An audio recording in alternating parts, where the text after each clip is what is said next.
Welcome, everybody. I'm Benton Jones. I'm the Director of Art here at the Cape Cod Museum of Art, and welcome to the poetry reading for Poetic License, ReVisioning, the Cape Cod Museum of Art Permanent Collection. Many of you know Lauren Walk, New York Times best-selling author of Wolf Hollow and its sequel, My Own Lightning Beyond the Bright Sea and Echo Mountain. Lauren and I co-curated this exhibition. The initial idea was to host one of Lauren's signature Mutual Muse exhibitions that many of you, including myself, have participated in over the years.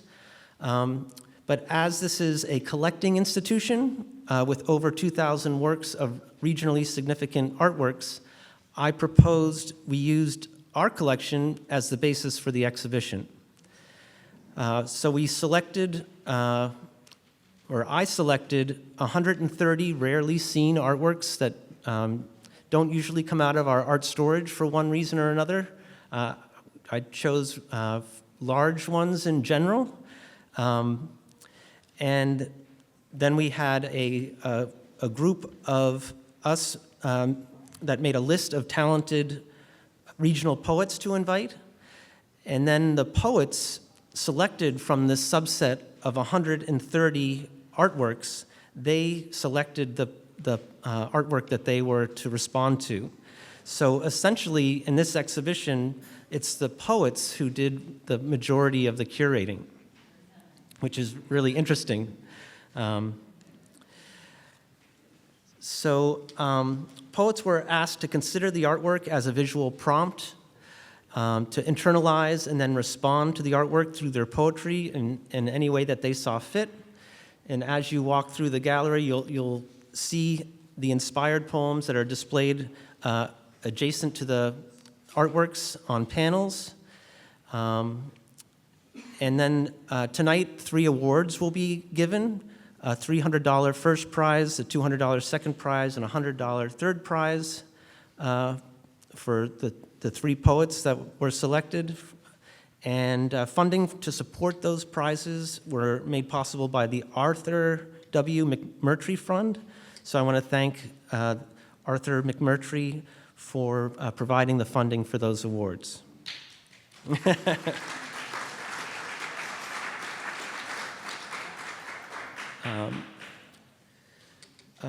Let's see.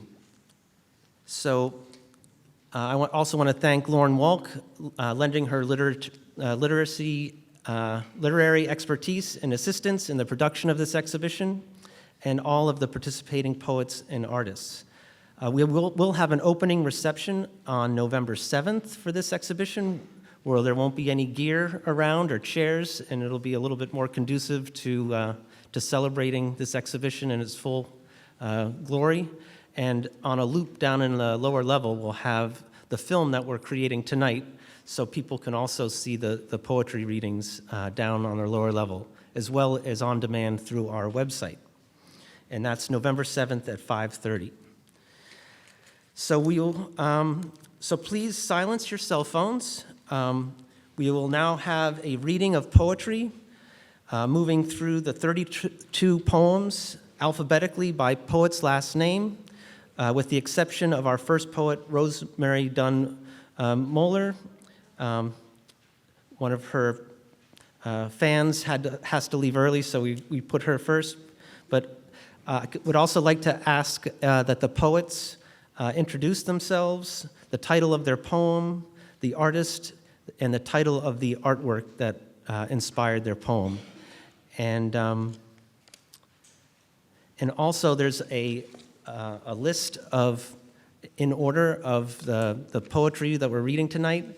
So if the poet, after they're done reading, could please introduce and invite up the next poet, I think that'll make everything run very smoothly. But I'd like to invite up quickly beforehand Lauren Walk, if you want to say a few words, or do you want to just get started? Okay, let's get started. Okay, so Rosemary Dunn Moeller, please take the podium.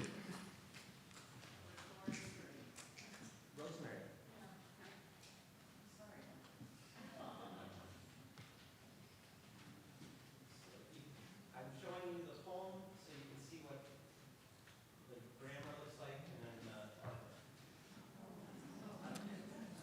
Okay, you can't see the artwork because it's in the corner behind the screen, but, well, the real work of art, which is by Dorothy Polanski. I am Rosemary Dunmoeller, and I am thrilled beyond belief to be a part of this. The poem that I wrote may have started before I saw the sculpture, which is why I was drawn to it so strongly when I went through the pictures. And I call it On and On. On one side of infinity, I'm stretching my lifeline as far as it goes. I can see a bit of my future, my past, my adhesion to the present moment. This torus is beautiful, stained, imperfect. All lines curve, eventually all converge. Here appears so imposing, large, important. So much depends on a sedimentary settling within the stone, unintentional, unplanned. Eons were spent in forming us. And I have been sanded, chiseled down by occasions of ineptitude, polished in moments of clarity. So much has to be lost to create. And I forget where I swept the dust of me. What I've created, who I've made, inflates me, adds meaning to me, gives me substance. I am the path I'm following. Thank you. Oh, God.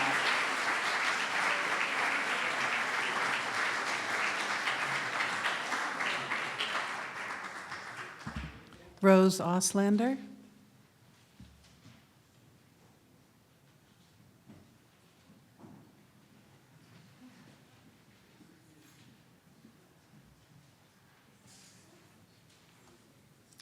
Hi, everyone. I am Rose Auslander.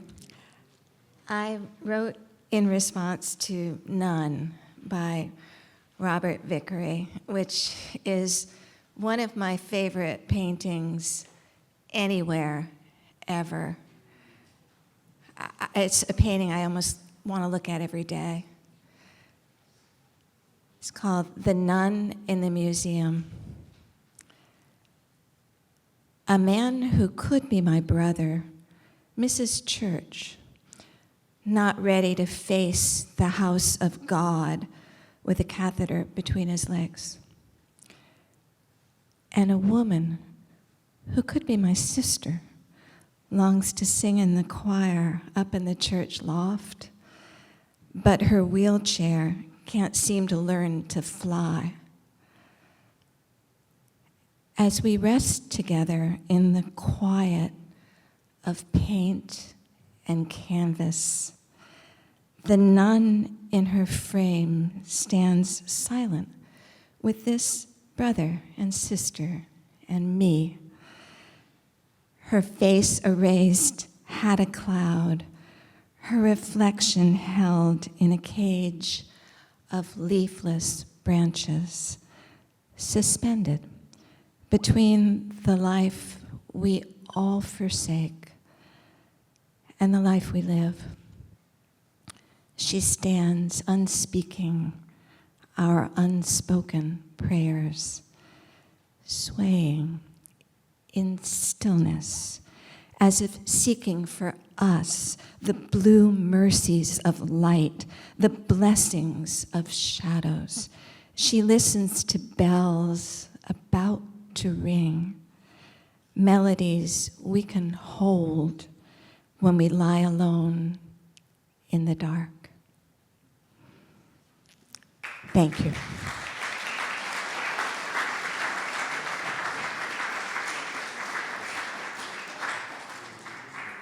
And I'm sorry, I skipped right over Carol Amato. I went right to number 2, but Carol, thank you.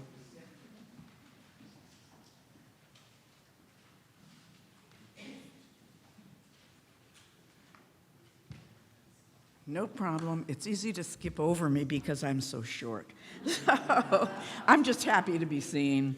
I was very thrilled to be invited to this wonderful program, and many thanks to Benton and Lauren, who's been following us in these kinds of exhibitions for a few years now. So much gratitude.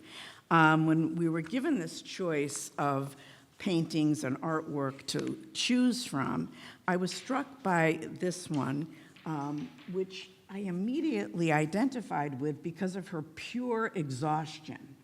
So I thought, I can write about that. We were allowed to use a certain amount of poetic license, so it did not have to be directly what the art might be about or what even the artist intended. And the artist was Eugene Camille Fitch, who, just as a little aside note, he was a stage decorator, and he did a lot of his work in New York and in Provincetown and at the Cape Theater, and he's actually buried in the Brewster Cemetery. So he is a local success story.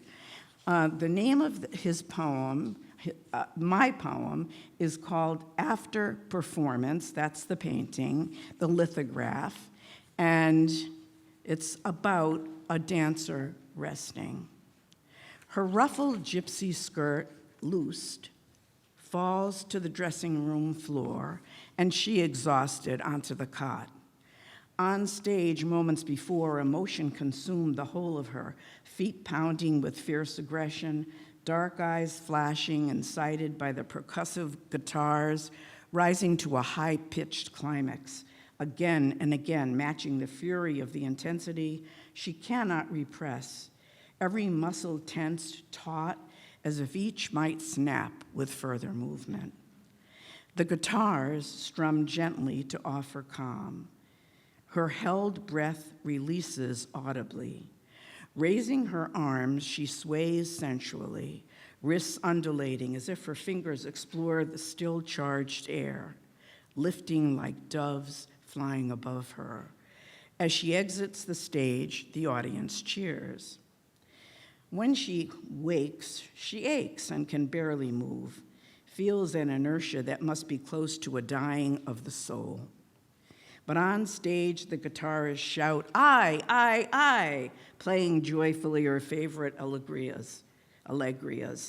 The poignancy of their voices shivers her. She rises, ready. Thank you.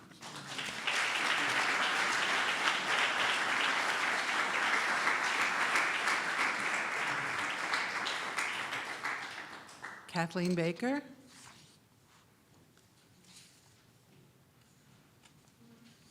Kathleen? No?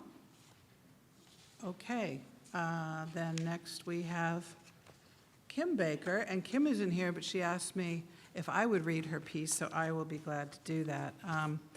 Kim wrote in response to a piece called Moonlight Interior by Maurice Freedman. Her piece is called Moonlight and Madness. If I could go back to one place in time, it would be this: the living room when I was 5, finding her in the middle of the night, frightened, fogged in by Winstons and gin, lightning lashing at her face, her eyes like spiders, staring into the abyss, wishing to take, not be, prey. She was becoming her own storm that night. If I could go back, I would turn her away from the thunder, face her inward, tuck up her fleeing feet, replace the liquor with cappuccino, fill the vase with nature, paint in a moon so full and soft, splashing its joy, its adoration, then take her naked face in my hands so she would never see the insidious black shadows of her childhood pooling beneath her feet, already starting to climb.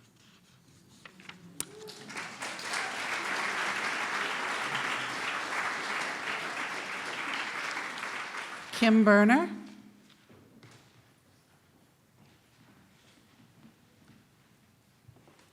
Hi. Again, thank you, Lauren. Thank you, Benton. Thank you, museum. My piece is actually behind me too, and it's by Taro Yamamoto. It's called Fried Egg Sandwich. And I did some research about him, and there's currently a painting of his at Eldred's that's going up for auction that I'm going to go try to see. The name of my piece is Coloring. I'll fill this blank white page with something worthy, perhaps words, freedom, democracy, threat, rape, abortion, cats, dogs, immigrants, immigrants, immigrants. Our way of life is under attack. Well, yes, I am a childless cat lady, spitting, hissing, howling, mad. I've been allowing your opinions, First Amendment and all, perhaps because I'm a woman well-versed in accepting or ignoring, which you took for acquiescence, which it wasn't. Haitian, Mexican, Venezuelan criminals, some really good guys, white supremacists, were there. She isn't even my type. What climate change? They don't really have a direct stake in our country, their country. The best, most, greatest of all time ever seen. These words are lousy. Perhaps I should just pull out my crayons and color. And next up is John Bonani.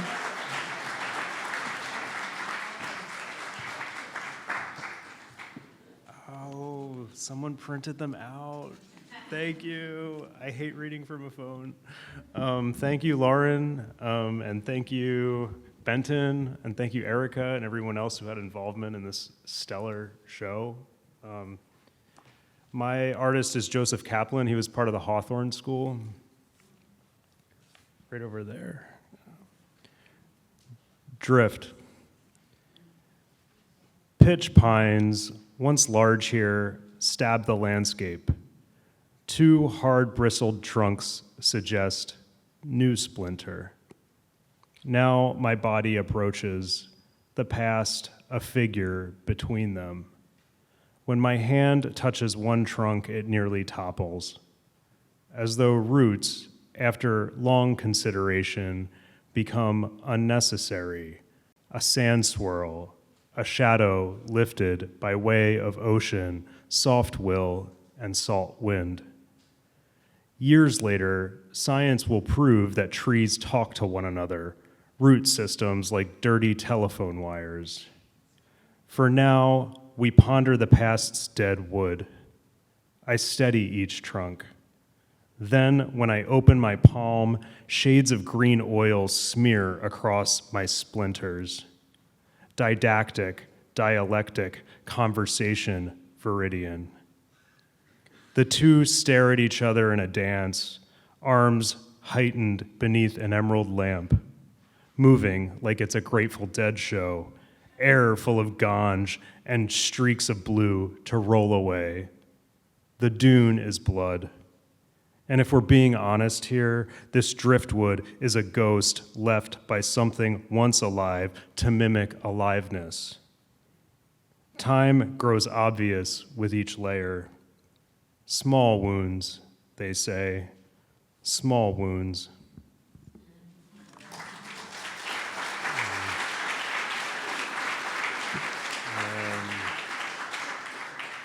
Up next is J. Lorraine Brown. Who asked me to read her poem? Who else? I'm going to get a lot of me tonight, I'm afraid. Lorraine wrote in response to Betsy Bennett's Elegy for a Summer. I'm not sure where it is in the room. Her poem is called Change. You can't bring that, she says, or that, it won't fit. She points to the narrow table in the hall, your picture next to the ginger lamp. But how can I leave the scarred sideboard, the heavy fluted wedding glasses, the four-poster double bed, perfectly wide enough for two? Or the oak cabinet with its little iron key and crisscrossed panes of glass? Or the rocker, fabric finally faded after years of sunlight in this dazzling room? Outside, bushes sway in the wind. They slap against the window. One lonely sunflower leans toward the earth. The long summer has left everything crimped and dry.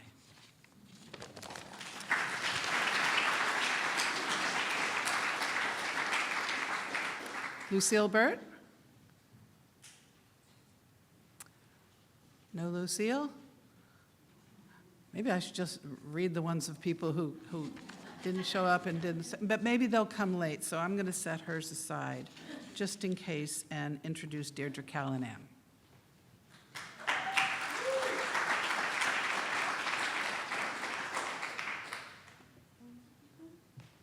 Lauren, how many muses have there been? I mean, how many times have we done this? Muses? What did it start? 15? Oh, I thought it was maybe like 1,500. It was wonderful. Hello. Okay. More votive than bonfire. In response to Sprouting Peas by Thomas T. Eastwood. She bore the trug into their garden, snipped tatsoi, bougainvillea, birds of paradise. Persimmon occurred to her, then malachite. Dusk bloomed.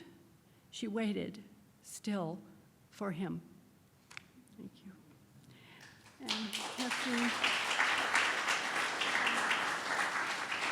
And Kathleen Casey. Is Kathleen here? Oh, here she comes.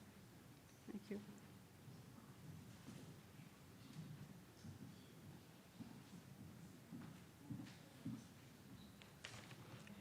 Hi, I'm Kathleen Casey from East Falmouth and honored to be here. I chose the artwork by Suzanne M. Packer, who was the founding member, one of the founding members here. I want you to take note, in my poem there is a name, Sulis, and she was a Celtic goddess who was worshipped for her healing powers. I entitled my poem, The Bath. Crimson poppies bloom, white lilies fill the air with fragrance. Warm water rises around her tired feet, up to her calves and knees, beyond her thighs. As she releases the silk sarong, liquid caresses her hips, waist, then bare breasts, calming and healing all, as the goddess Sulis had done long ago for those who bathed in thermal springs. In this enchanted place, with arms half submerged, her buoyant body is without boundaries. From the ebb and flow, the letting go, an eternal gift of water. Thank you. And I don't have...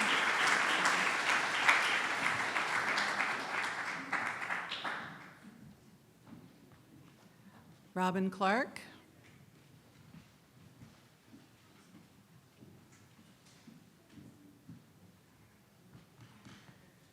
Oh. My poem is in response to a painting by Rich Fleury, and it's called Faith, Hope, and Happiness, and it's right there. Right there. I thought it was a really beautiful painting, and I'm an ocean lover, so I was naturally drawn to it. Everything looks so peaceful and serene, but there's a little texture to it, and it made me wonder what was going on underneath the surface. What lies beneath? Stillness on the horizon, silent junction of ocean, sky, yet random ripples curl, a portent calm can shatter, as suddenly as a whale's majestic breach crests concentric waves, or earth shudders a tsunami, wipes out entire islands. Here, now, disruptive thoughts spit tempests, friends become divided. We clutch our shawls around us, pray for sanity to quell tremors. So much lurks beneath the surface. Will we rise or rain destruction?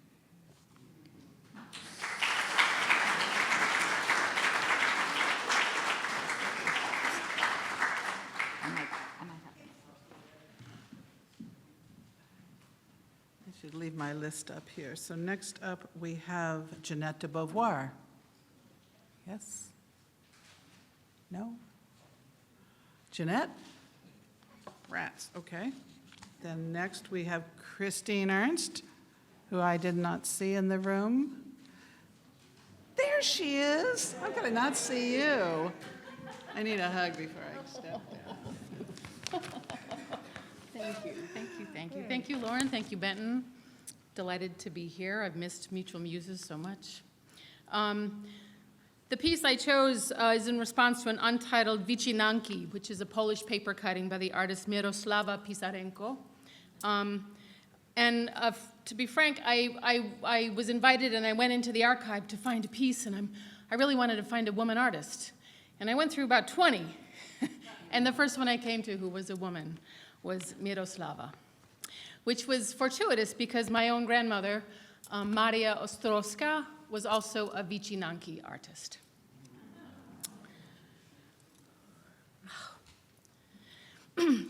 Paper.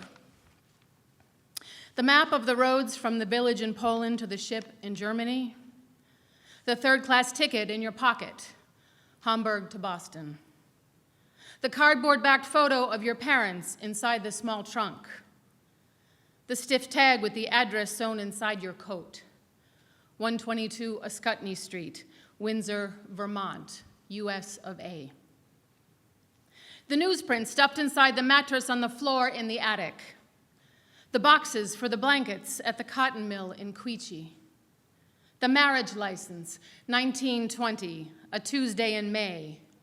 Mary, it says, not Maria. The sign he letters in 2 languages for the window of the cash market. Authentic Polish meats, autentyczne polskie wędliny. The brown wrapping for the chops and roasts and homemade kielbasi. The rolls of bills secreted inside the bag of sugar, the tin of cocoa, the cured ham sent overseas. The deed for the big house on Atkinson Street. The letter from your mother, deported, dying in Siberia. Modlitse, aby Bog nas zbawil. I pray that God will save us. The sewing patterns for the girls' prom gowns, wedding dresses. The oatmeal box filled with onion skins to dye the eggs at Easter. The napkins carefully rinsed and wrung to use again hung above the heating grate to dry. The birthday card and the $5 sent to every grandchild. You are precious, with love from Babcha. The figures and filigree cut from saved gift wrap, a rooster, a family, a girl and her horse. The layers pasted carefully, your gnarled hand curved around the tiny scissors. The roses, the children, the virgin's lace halo. You are surgeon, artist, chirurg, artista. The snip scraps that fell into your lap, onto the floor below the kitchen table, at your feet, like confetti. Thank you.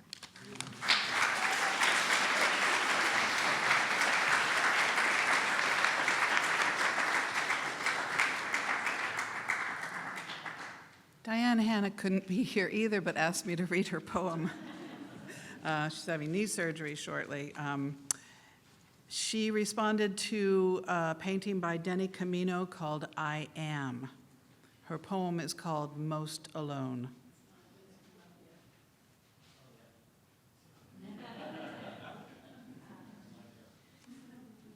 No?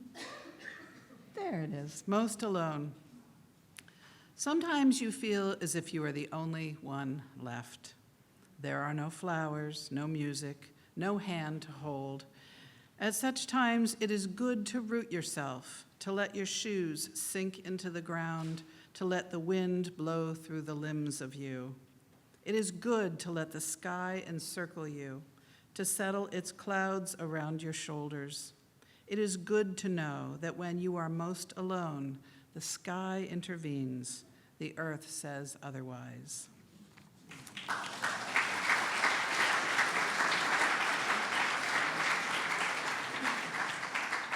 Benton, would you like to cue yourself up before you read? Benton Jones.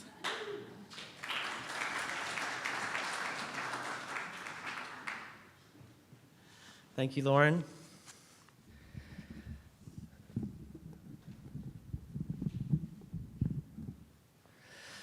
So this poem is in response to the painting back there by Xavier Gonzalez titled Dance.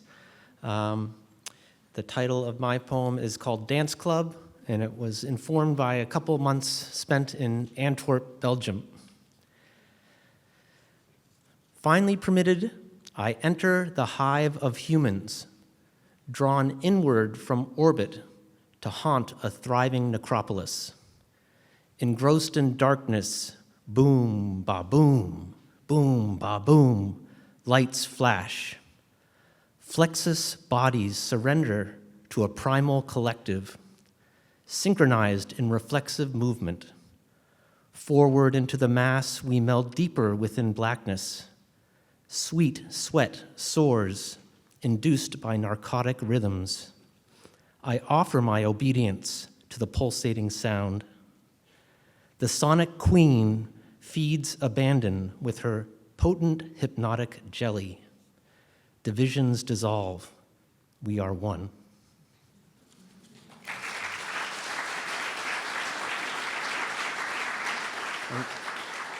Thank you. The next poet is James Kirshner.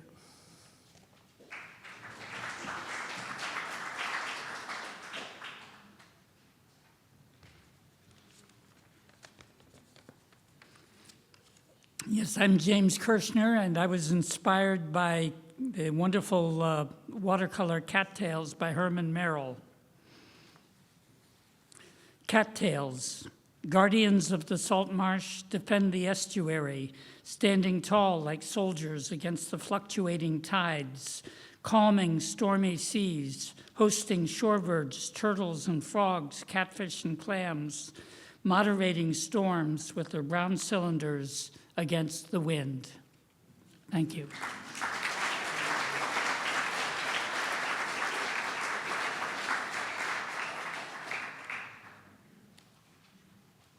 No, I can't turn it. Thanks, Jane. Next, we have Alice Kachimba.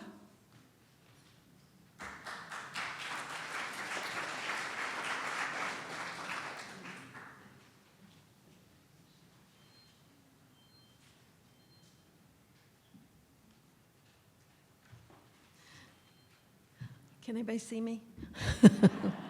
Thank you so much, Lauren and Benton, for putting this together. I'm Alice Kachimba, and my poem is in response to O Sleeper Awake by Sabina Teichmann, and probably I was fascinated by the title, and you'll see in the poem that it inspired. It's really a question, which one of us is asleep and which one is awake? So the title of my poem is In the Garden of the Historical Society, and it begins with an epigraph. The number of homeless people on Cape Cod is the highest in 10 years, with the number of the unsheltered even higher because of the warmer weather. Barnstable County News. I'm my typical 10 minutes late for the early morning meeting. I cut across the grass and spot him beside a bed of prize-winning roses. His pillow, a gray backpack. His bedding, 2 bright beach towels, one to protect him from the dew and one to keep him warm. He's young, lean, rumpled, and stained. I startle to a stop, startle him awake, stare down into electric blue eyes. I know him from somewhere. My cheeks flame, I turn, take a few steps and stop. Do I call for help, give him some cash, or pretend he's not even here? I turn back to where he had slept. Already, the grass is forgetting him. Thank you.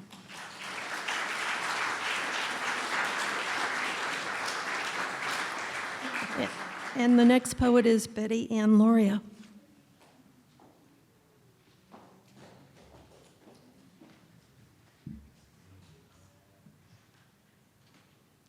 Well, I'm glad I wore these heels. I'm Betty Ann Loria. Thank you, Benton, and thank you so much, Lauren, for your patience. Inside joke. My piece was inspired by Paris Garden of the Tuileries by Howard Dunn. It's called Coven, a wicked company of dangerous witches, a quote from Thomas Potts' The Wonderful Discovery of Witches, 1613. They sit with their backs bare, strong, unapologetic, each thinking her own thoughts, maybe sharing later when the sun goes down and the moon reveals the beauty hidden during the day. They smile at being misunderstood. How could a word that once meant a meeting, a convent of common purpose, become something evil, suspect, feared?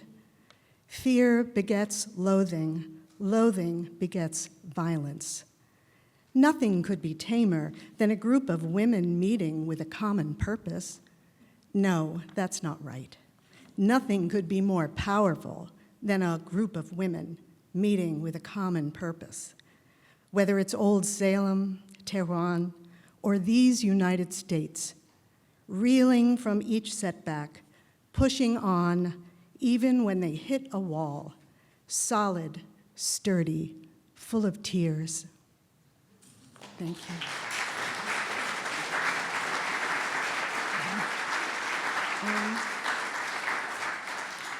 I don't see the list, sorry.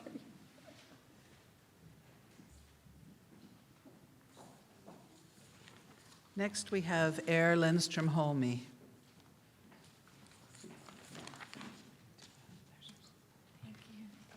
Thanks, everybody. This is my work in response to that incredible painting by Howard Gibbs, which I just kept looking at all of her work, such great choices, and I just couldn't help being drawn to this. It's amazing to finally see it in real life. This is called, the work is called Oracle of the Seasons, and my poem is called The Oracle of Elegance, Ode to a Fallen Angel. Oh. From winter, summer springs, and then comes fall, and fall, and fall, and fall, and fall again. Like autumn leaves, words tumble from your mind. This cross you bear, the altar of your shame, cloaked in the scarlet cape of womanhood, of motherhood, and of mortality, these brittle bones of frailty, encased in failing flesh, awaiting their escape. Farewell, my fallen angel, once immense, to cling to earthly bodies makes no sense. This prison for your stubborn beating heart, a carousel of existential threats. The secret tumor bursting through your skin, the fractured hip, the wound that would not heal, potbelly of a famine-ravaged child. The worst wounds are the ones we know we've earned. Your mind the architect of this demise, these demon devil dogs that hound and plague. What fevered dreams can dance you love from this world to Bardo, where your spirit guide awaits? A cardinal and other things that fly, wings chiaroscuro against cerulean sky, to find that girl, the one who hurt before, inside the Russian doll that's tangled in your hair. I long to weave a symmetry in love, but worlds turn and I cannot linger long. You saw me from the spirit world to this. I hope you'll be with me when my time comes, but storms are gathering and I must fly, for days might pass and mouths to feed won't wait. So float on over Paris with the wild wind. I'd stay if I knew when your bird would fly. You drift away and leave behind your art, your beauty, and your child, your legacy, with strange Mona Lisa grimace, happy, sad, you conjurer of beauty and of pain. Your absence from existence wrongs my heart, you live on in my blood. And that's a start. A baby girl would have your eyes and mine. I'd love to meet her, call her by her name.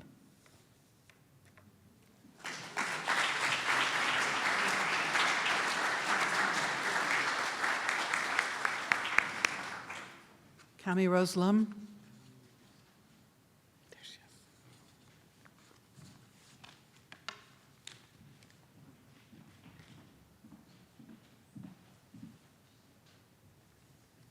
Hi, I'm Kaimi. It's so lovely to be here. Thank you, Lauren. Thank you, Benton. The poem that I wrote was in response to a painting by Emily Farnham, which is back there on that back wall to the left of the door. It's called Black Flowers on the Sun. And I really was drawn to it because of the, I don't know, just the tension between the colors, the black, the white, the blue, the gold. And it reminded me of a day when I was looking out the window and the weather seemed to reflect that same tension, that same conflict, not able to choose one mood or the other. So it's called Equinox. Thunder and sunlight, a day that can't make up its mind. On the coffee table, a golden square vanishes and reappears, fades again as clouds whisk out, whisk in, push, pull over the season's threshold. The room grows dim. Outside, a nuthatch climbs into the shadow puzzle on an apple's limb, bark blotched with silver cloud print. We're watching from the window when the bird breaks in, his tree branch merging with a stem arched in the foreground, in a late bouquet of seed heads, 3 black, withered suns, a single petal dropped below. What's left of summer in this silhouette the vase holds on the windowsill. Lightning, thunder. The nuthatch leaves the dead-end stem and finds his branch again. The rain begins, softly, then strong, unstinting, its furious strokes pelting the roof, the glass, the tree. And we get up finally and clear the dishes, free to play all day in the resplendent gray.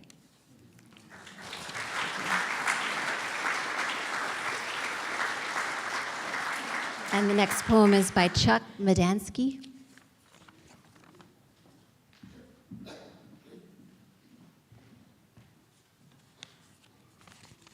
Hi, I'm Chuck Madansky, and thank you, Lauren, thank you, Benton. The work of art that I responded to is called The Sacrifice of Abraham, and it's by Sister Mary Corita Kent. And I'm sure that almost all of you have seen at least one other work of hers, and that's on the way into Boston along the expressway, that big white, it was actually Boston Gas who did it, but it's like a water tower kind of thing. That's her. And when she painted this picture, she was still Sister Mary Corita Kent. She became just Corita Kent. In the 60s, she left the order in order to be able to pursue her work as an activist more directly. The title of my poem is The Possible World. So, in the Bible story, God tells Abraham to sacrifice his son, Isaac. He leads Isaac up the mountain, knife, flint, and tinder in a sack. At the last minute, God says, just kidding, and a ram gets sacrificed instead. But what if Abraham had slain Isaac? Each person is a world, so a world lost and a lineage. Now, think of the ram, and maybe what the world would be like if Abraham had sacrificed his knife.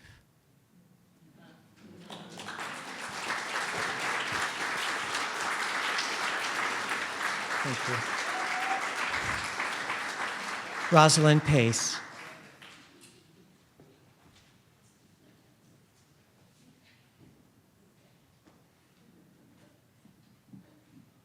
You'll understand this. Thank you. All right. Okay. Hi. I'm Rosalind Pace, and the piece I chose was this piece by Eugene Jackson, Forest Idol. And I picked it because, first, I knew Eugene.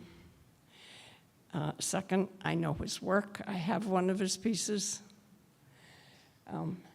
Third, he used to live across the road from me in Truro, and I helped take care of him during his last few years. In his late 90s, he began to do woodcuts, and when he was in his 80s, and his wife Ella, who was a wonderful artist herself, taught him how to do it, and it was a whole new life for him. And he worked out in his little studio for way until his 90s.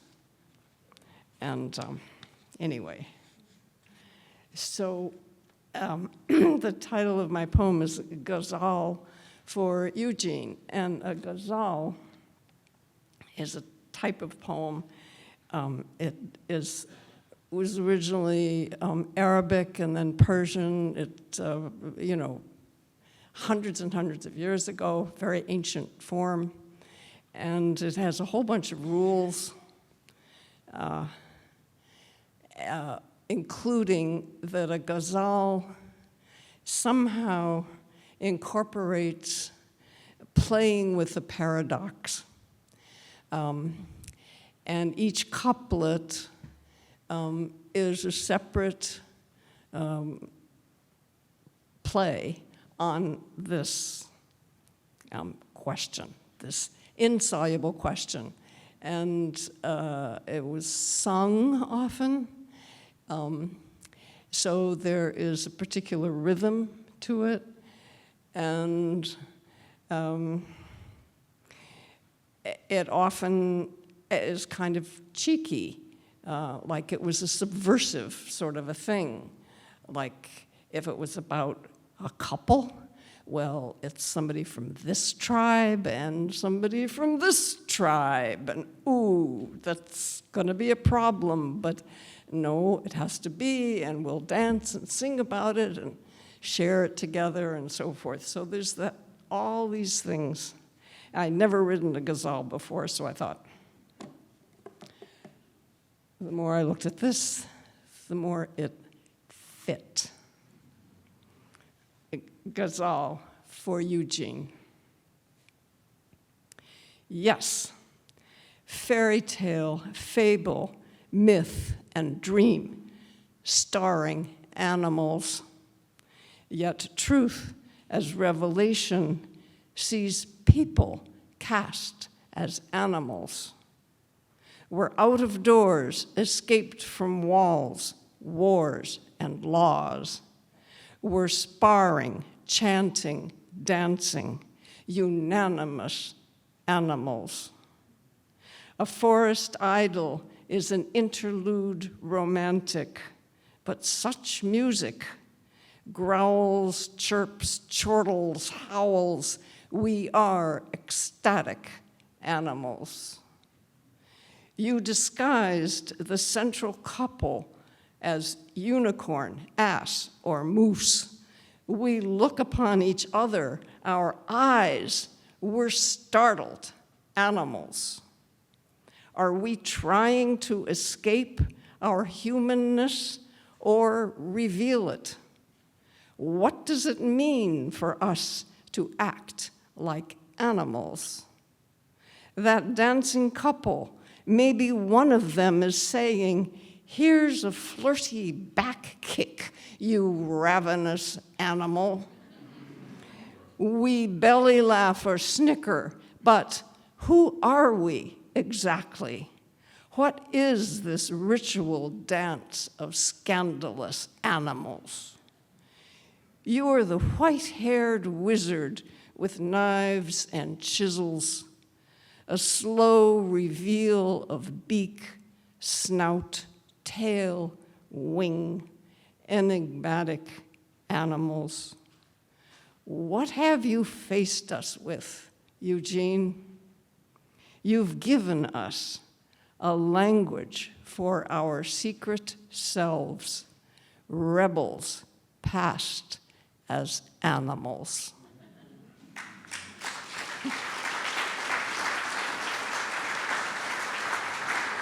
Thank you.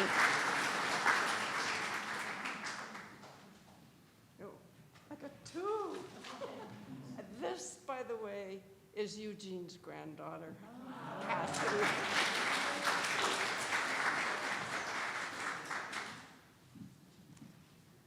Mary Ellen Redmond. There she is.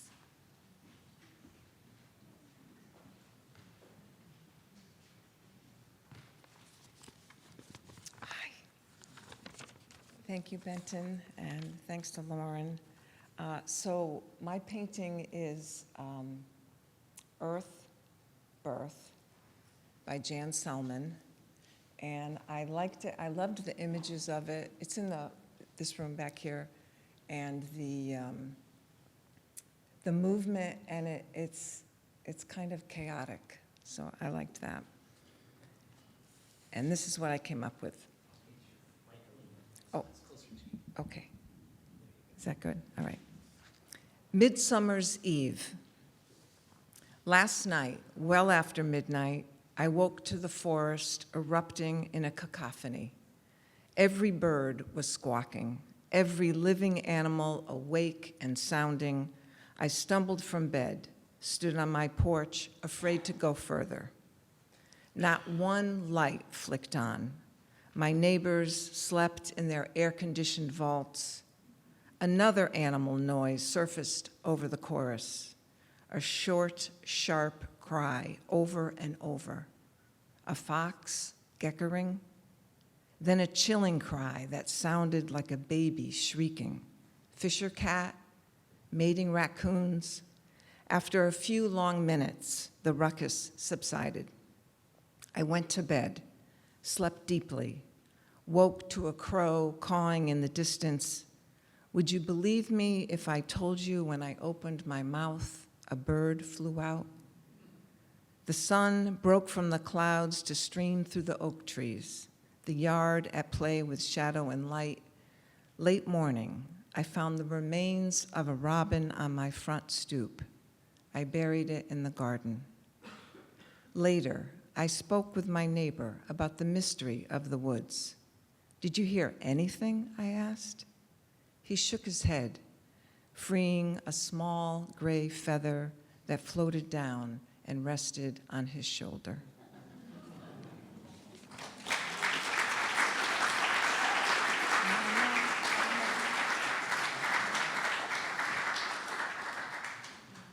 Lee Roscoe. I'm just going to cue you up. There you go.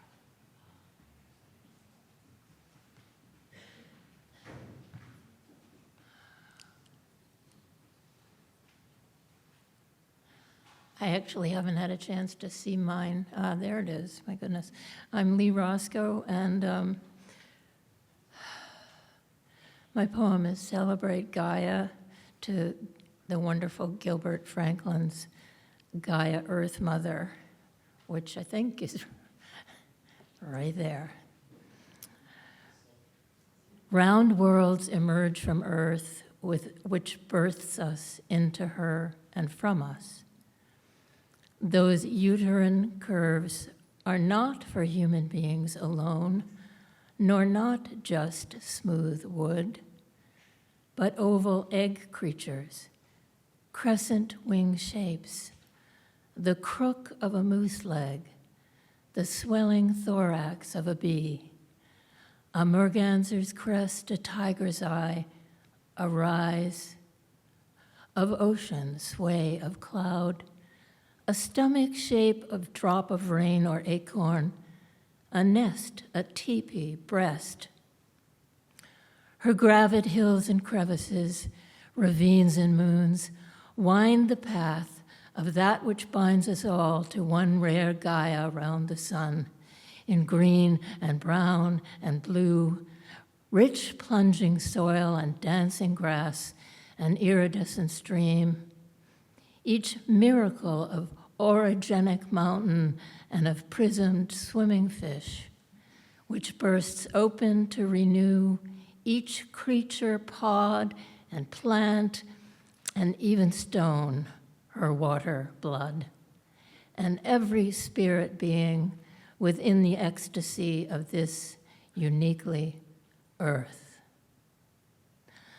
The whelping dilation of her cervix elates her in creating the birth of all of us who lie in the embrace of her, unfurled upon her warm womb, nursed upon her bounty, and whose curse, if we abuse her world, will cast us out.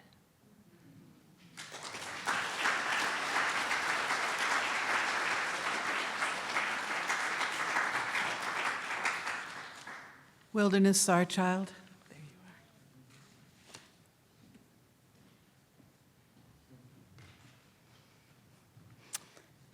Thanks, Lauren. Thanks, Benton. Thanks to all the poets here. I'm so honored to be among you. And thank you to the audience who is so generous to all of us poets. My poem is in response to Watchful Figure by Howard Gibbs. So this is the second Howard Gibbs painting that's up here today. And I immediately chose this because since I entered my 70s, I've been writing a lot about death and dying. And I thought, perfect, this will be easy for me.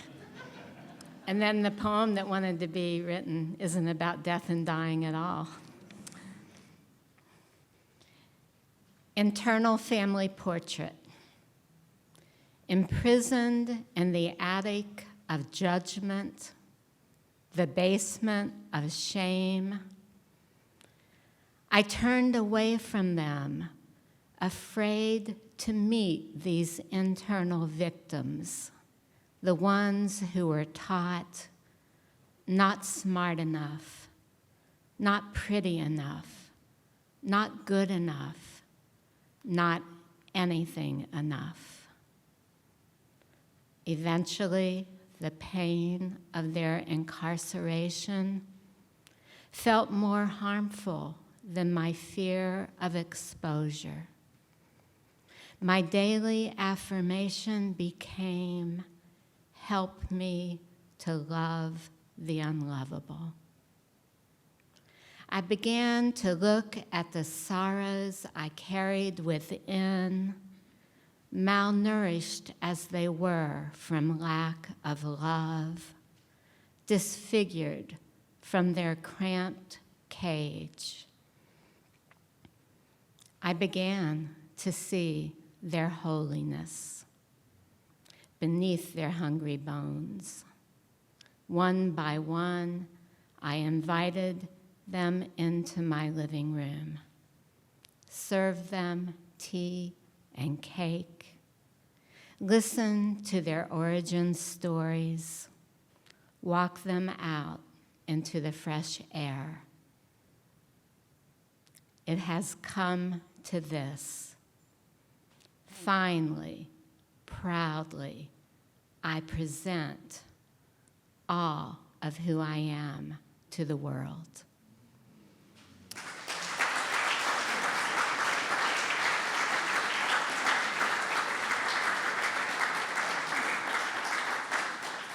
Thank you. Next is Kathy Shore.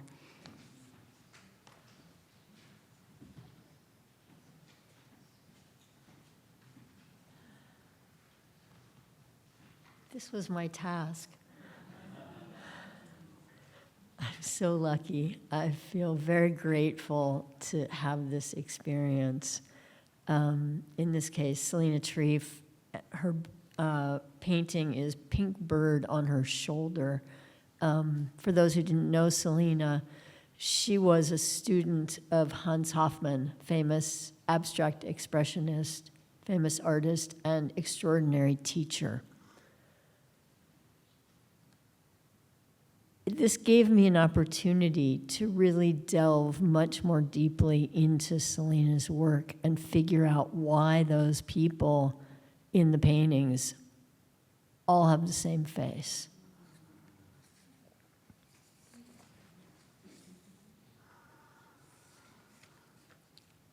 The transit of Selena in response to Pink Bird on Her Shoulder by Selena Treef. Here's what Hans Hofmann told Selena about art. Whatever the secret is, it's my secret. You have to find your own. So Selena drew and drew for years till she was drawing the back of her soul, a hummingbird lit with gold leaf and fire. No matter what the figures, court jester, chicken, robed monk, a goat, they shared the same arched brows and opaque eyes. It feels like they're trying to tell us about the life underneath this life. We're always surrounded by death, is what Selena said. Look at that pink bird perched on the dancer's shoulder, as if she has got a secret to share. Thank you.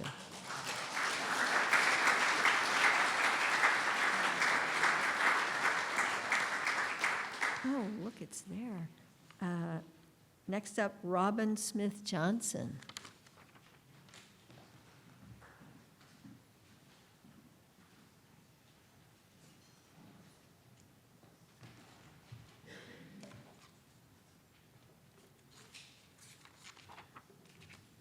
I brought my own copy just in case. I'm so happy to be here and to see so many people come out to hear poetry. I sat down, I turned to my left, and the picture I picked was right there called Seagulls. And it's actually, looks to be a collage made of black feathers and paper sculpture. My poem is called Facing Leeward. After storms, birds are blown off course, much as I was one frigid winter's day, the wind blasting snow and sand, my little house whistling, my arms empty, my eyes fogged over. It wasn't a death exactly, more absence. I had rows of books, sheet music, old journals. I tried to write, but I couldn't make my pen or the pages understand my longing to speak out. Like a lost seabird, flying blind, I scrubbed and scrubbed the kitchen floor, going over the same stubborn spots until something tore.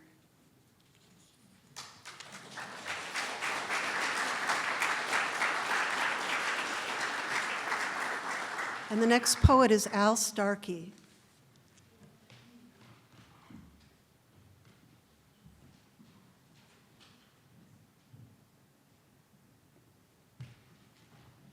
Hello. Thanks, everybody. coming, for the people that put this together. This is great. So my poem is in response to a painting by Thomas Eaton, and it's called Game Over, and it's that angel with the magnificent white wings back there.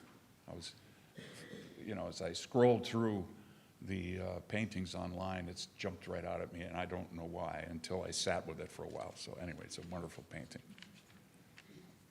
The title of my poem is A Prayer to the Air.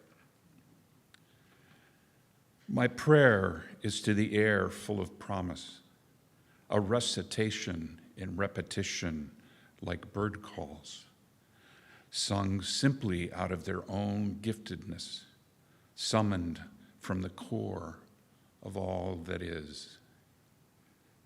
My prayer is a plea for intimacy, to be the song on the air, always now, to welcome flight, surrender to obscurity, and suffer the questions, doubts, and illusions of being so close to the ultimate why. My prayer is to be at ease with inmost darkness, to be alone there in the knowing I am not alone, that I might utter my truth to the source of all truth, that each would flow into the other, and only one would remain. Thank you.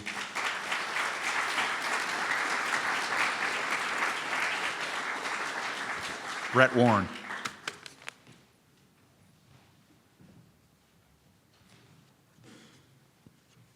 I brought my own copy too. Thank you, Lauren, and thank you, Benton. I had a hard time choosing because there were so many great works of art, and when I saw Lemon Leaf Man, which is right over there and there, by Nicholas Kahn and Richard Selesnick, it resonated with something I had been thinking about and carrying in my head as I went into the woods, which I do most days. And when I saw that, it drew the poem out. My poem is called Between Storms. I've been told not to go, warned of the dangers to trees, and so to me, the instability caused by too many storms and saturated ground. But I know this forest. I know these trails. I know which trees are dropping bark, disrobing to the bones. Which ones are being measled by insects, drilled by woodpeckers, weakened at the trunk by antlering deer who scrape and rub, shavings of pungent relief sifting down. I see which trees have fallen into leaning, assess the strength of what they're leaning on. Isn't everything falling anyway?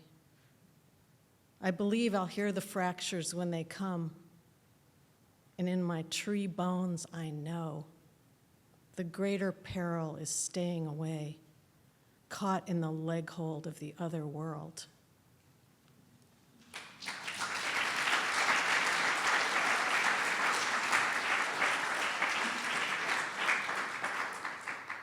And now I have the great pleasure of introducing Lauren Walk to read a poem she wrote herself.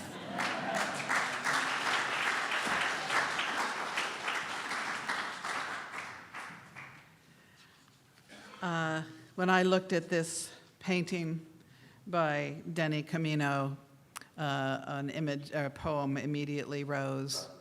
And then when I sat down to write it, it was long gone. So I wrote this instead. This is called Look. Here is an elephant in the rain, a mahout with his turban, white blouse, bullhook, tucked up against her supple jowl, sheltering beneath the soft flap of her ear. Her trunk blooms wide to the rain that coaxes the mud from her crinoline hide. And she lifts a hind foot to the thick, wet air, remembering how it felt to be born, before she knew what a chain was for, when the tender soles of her feet were morning pale, clean as water, before it hits the ground.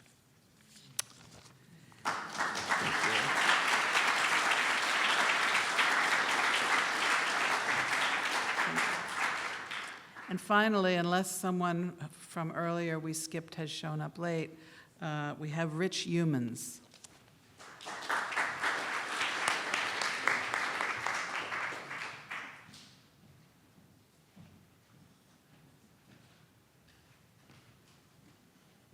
Hello, everyone. Lauren, thank you. Thank you to Benton, the whole museum. What a great range of art and poetry. So the painting I responded to is by Ross Moffat. It's on the wall over there in the corner.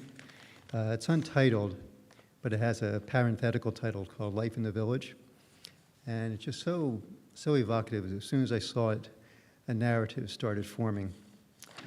So my response is called In the Village. Your neighbor's name tastes of ash and regret, so you hold your tongue. Keep your eyes fixed on what's before you. A muted landscape where the dirt paths run rutted with shadow, where livestock heave themselves up and down like slow beating hearts, where cottages lean toward collapse. In this village, light thickens with the clouds and the suspicions of all that remains unsaid and unseen. You follow the same routine day after day and do not tell anyone of that same dream where a couple walks side by side, his arm around her waist as both support and guide, her dress blurring white as a morning star. You do not tell how they walk away from all they know into a horizon that glows with a promise of air threaded with sun, of breezes scented with orange blossoms. Before they slip over the break, they turn, but you look away, then wake into the gray of the village, the taste of ash and failure in your mouth, where the leaves of every tree are afraid to talk, and you can't even trust yourself to walk, to cry, to breathe. Thank you.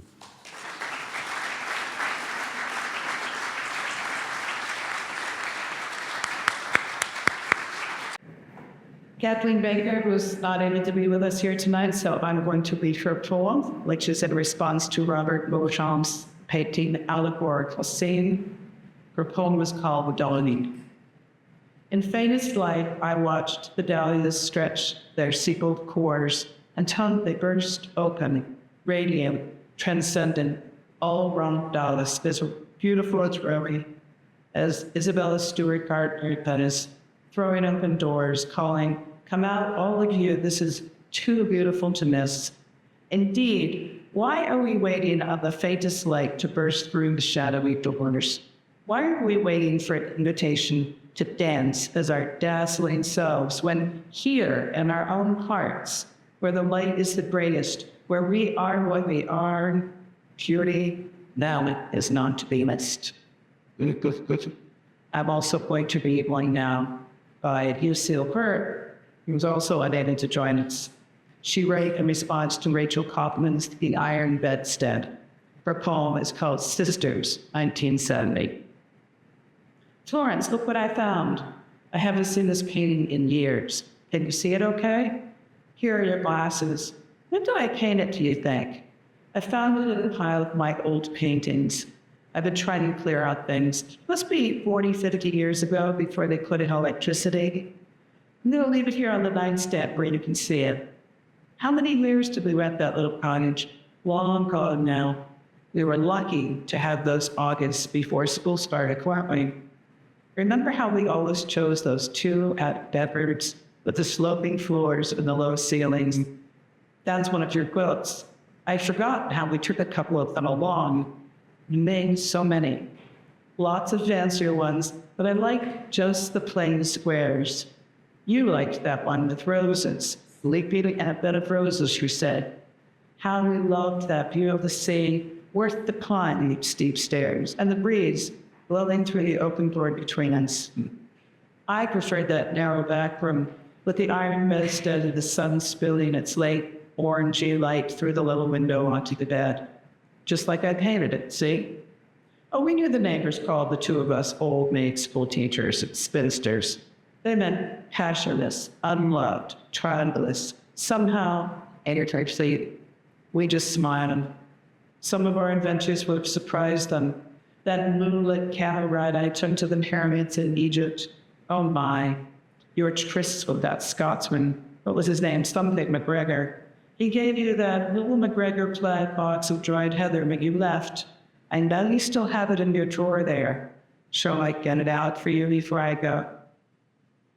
That was in memory of Miss Clara Bell White, January 1880 to January 1978, and her sister, Miss Florence Marion White, January 1882 to February 1978.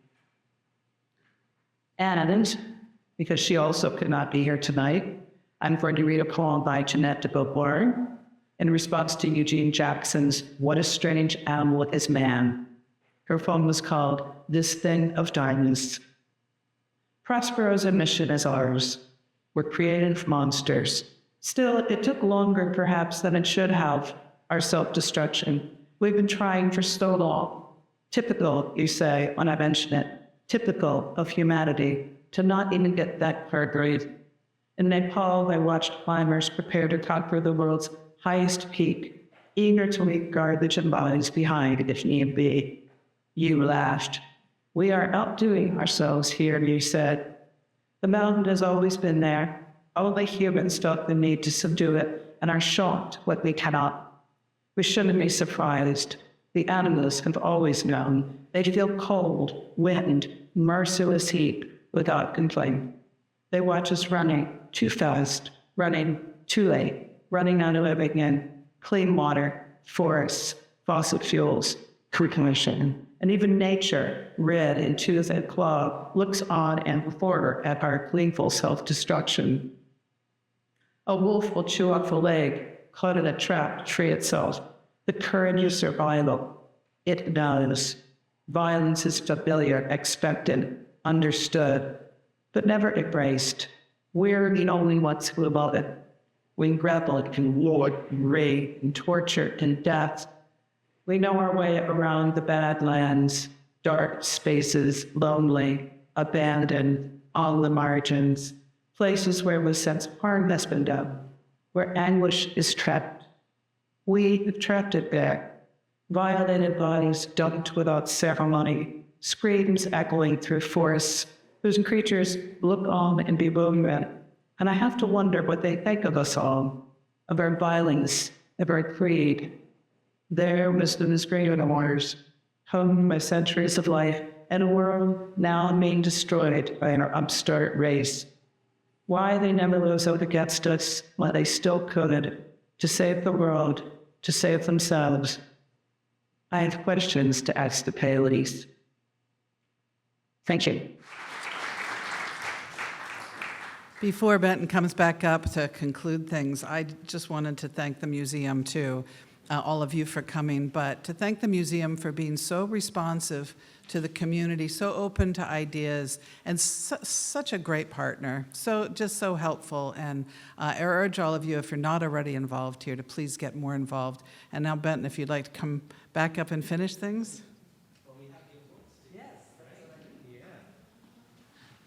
Great. Yes, excellent. We have some awards to give out, but before we do, I wanted to see if there were any artists that are represented in this exhibition or relatives. I know we have Eugene Jackson's daughter here. Granddaughter, okay. I was wondering if we had Denny Camino here. No, because I know he's alive. Unfortunately, I think almost every other artist has been deceased that is in this exhibition. Maybe there's one or two, but That's the way it goes.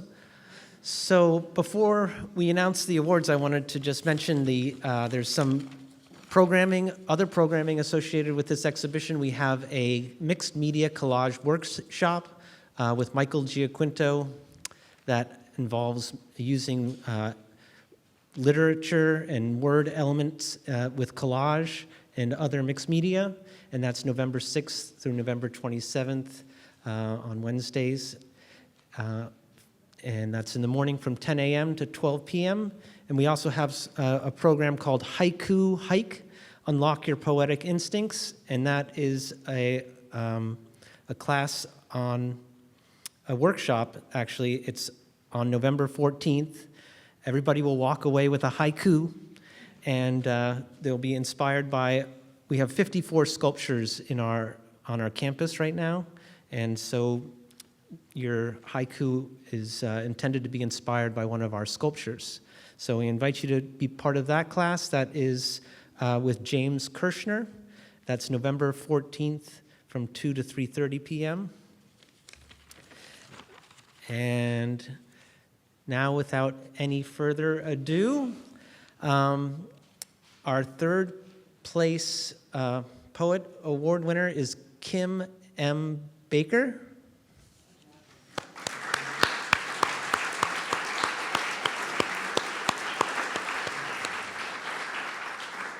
Our second prize goes to Rose Auslander. Yeah, thank you. And Brett Warren gets the first prize for her poem on the lemon tree man. Right.